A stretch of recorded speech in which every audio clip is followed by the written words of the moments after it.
Hello, what is up, my Facebook family?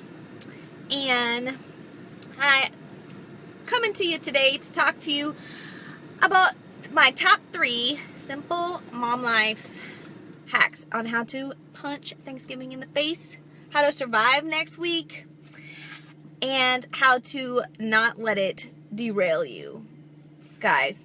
Okay, so I'm gonna give it a second to let everyone jump on and give me a thumbs up if you are excited about next week, if you love Thanksgiving, if you love spending time with your friends and your family. It is an amazing time to, spend quality time with people you love and, just connect.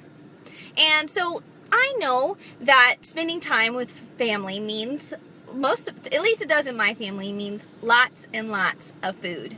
So family gatherings and togetherness always, encompass large amounts of food. And sometimes it can be overwhelming to, think about having to plan around that, or what am I going to do, and just the unknown and uncertainty of how I can stay on track. So I'm going to tell you this right now. I'm going to tell you what I do and what I encourage my clients to do anytime that they're going to a big feast. It could be Christmas, it could be Thanksgiving, it could be like giant birthday parties or weddings. This kind of can, go with that, but I'm thinking about Thanksgiving. So when I have Thanksgiving, y'all, sometimes I have 3 Thanksgivings in a week. Like, that is an insane amount of food. This year I only have 2 Thanksgivings, and so it's a little bit easier, but I'm going to tell you that I can't eat a normal Thanksgiving meal. So when I say normal, a lot of people will not eat all day, and then they will say, I'm not going to eat all day so I can have a really, really big Thanksgiving and that just be my food for the day.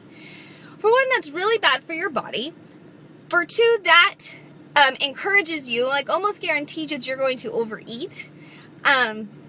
Because your body's starving, and so you're going to overeat, and you're going to overeat on things that normally don't tempt you. Things that you wouldn't normally be tempted to overeat on, you will overeat because you're starving and you're hungry, and your body is just going to suck that all in. Also, foods like on Thanksgiving are mostly centered on being carbs, your yellow container, or fats, your blue container, which as you guys know, isn't the majority of your, health plan.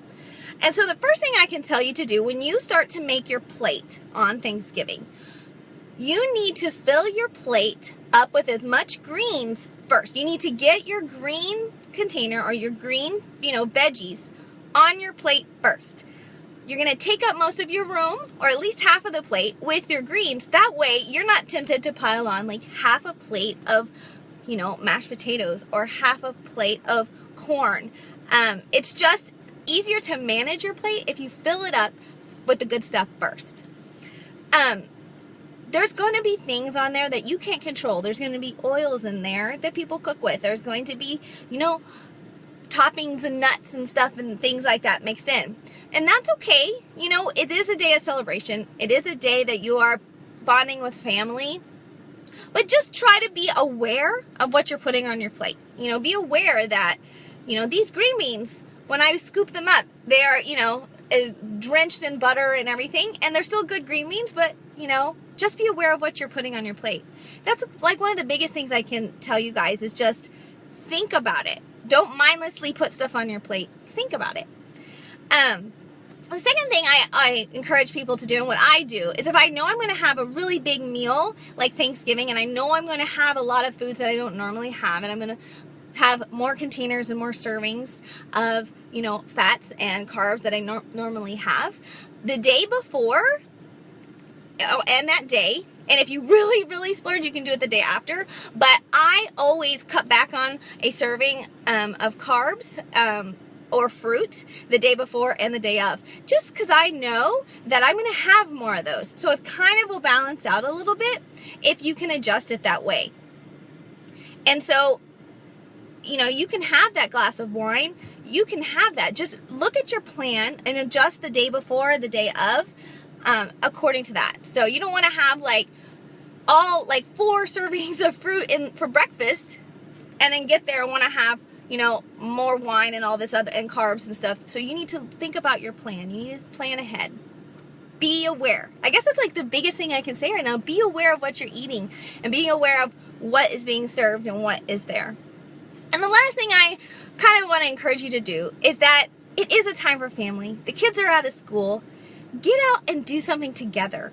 You know, do something with the kids. Be active. Go for a hike. Go for a walk. Take your kids to the park. Go outside and just throw the football around. Get moving and just enjoy this time with your family.